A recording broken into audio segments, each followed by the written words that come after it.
China के कई शहरों की गलियों में एक बार फिर सन्नाटा है। एक बार फिर कंप्लीट लॉकडाउन जैसे हालात हैं। स्कूल बंद हैं, हॉस्पिटल के बेड फुल हैं, लोग बाहर निकलने से कतरा रहे हैं। इसकी वजह है यहां तेजी से फैलता एक बेहद खतरनाक वायरस। इसे लेकर WHO ने भी चेतावनी जारी की है। चीन के उत्तर पूर्वी इलाके में स्थित लियाओनिंग प्रांत के बच्चे तेजी से बीमार पड़ रहे हैं। इस बीमारी के दौरान बच्चों के फेफड़ों में जलन, तेज बुखार, खांसी और जुकाम जैसे लक्षण दिखाई दे रहे हैं।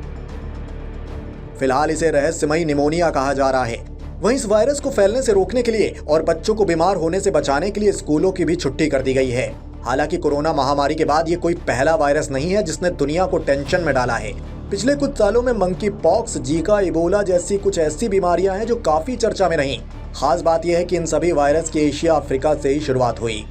इस वीडियो रिपोर्ट में आपको बताएंगे कि इस रहस्यमयी निमोनिया से कैसे बचा जा सकता है और पिछले कुछ सालों में एशिया, अफ्रीका से ही ऐसे वायरस क्यों पनप रहे हैं। पहले आपको चीन के इस रहस्यमयी निमोनिया के बारे में डिटेल में बताते हैं। इससे संक्रमित होने पर बच्चों को फेफड़ों में दर्द और तेज बुखार जैसी परेशानी झेलनी पड़ती है। फेफड़ों में दर्द होने की वजह से मरीज को सांस लेने में भी तकलीफ होती है। बीजिंग के लियाओनिंग में फिलहाल पीडियाट्रिक हॉस्पिटल इस संक्रमण से संक्रमित बच्चों से फुल है। अब सवाल ये कि इस बीमारी को निमोनिया से अलग क्यों माना जा रहा है। दरअसल निमोनिया के लक्षण की बात करें तो इसमें मरीज को बलगम और बिना बलगम वाली खांसी, बुखार, ठंड लगना और सांस लेने में दिक्कत होती है।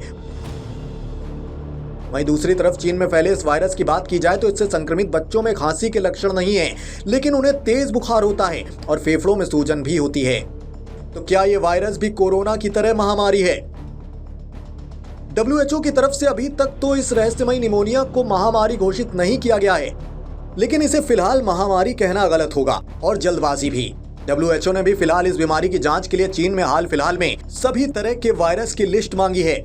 भारत की यूनियन हेल्थ मिनिस्ट्री ने हाल ही में अपने एक बयान में बीमारी का जिक्र करते हुए कहा, भारत में इस वायरस के फैलने का खतरा काफी कम है। लेकिन इसके बाद भी मंत्रालय इस स्थिति पर बेहद गंभीरता से नजर बनाए हुए है।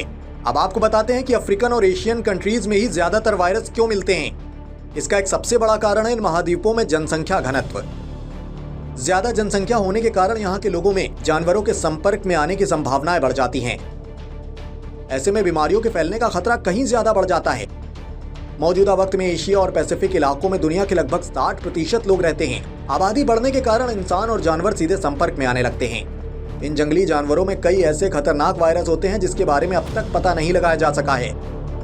उदाहरण के तौर पर चमगादड़ को ही ले लीजिए। इस छोटे से जानवर की 100 से ज्यादा किस्में किसी भी समय मिल जाएंगी। एक से दूसरे तक होते हुए ये वायरस इंसानों तक पहुंच जाते हैं।